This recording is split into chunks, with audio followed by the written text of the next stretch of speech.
கிறிஸ்துவுக்குள் மிகவும் பிரியமானவர்களே, இன்றைய தியானத்துக்குரிய வேத வசனம், சிறுமைப்பட்டவனுக்கு கர்த்தர் அடைக்கலமானவர், நெருக்கப்படுகிற காலங்களில் அவரே தஞ்சமானவர்.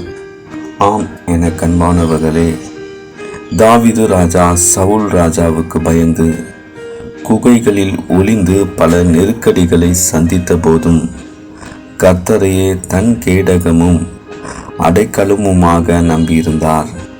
இறுதியில் இஸ்ரவேலின் சிறந்த ராஜாவாக உயர்த்தப்படுகிறார். நிச்சயமாகவே முடிவு உண்டு, நம்பிக்கை வீண் போகாது.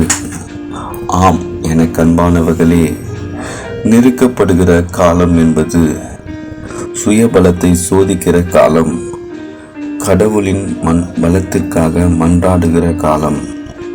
அவர் நான் உன்னை விட்டு விலகுவதும் இல்லை, உன்னை கைவிடுவதும் இல்லை என்று வாக்கு கொடுத்திருக்கிறார்.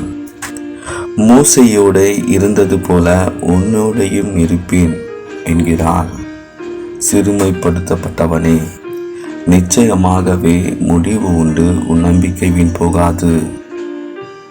நீ பலம் கொண்டு திடமனதாயிரு, உன் தேவனாகிய கர்த்தர் உன்னோடு இருக்கிறார்.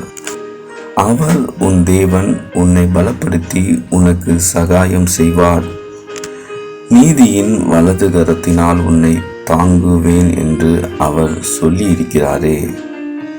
எங்கள் பரமபிதாவே, எங்கள் பரமபிதாவே, நீர் அளித்த வாக்கு தத்தங்களுக்காக நன்றி ஆண்டவரே. நான் என்றும் உமக்குள் திடமனதாய் இருக்க அருள் தாரும், எங்களுக்கு அருள் தாரும். கிறிஸ்து இயேசுவுக்கே மகிமை உண்டாவதாக. ஆமேன், ஆமேன்.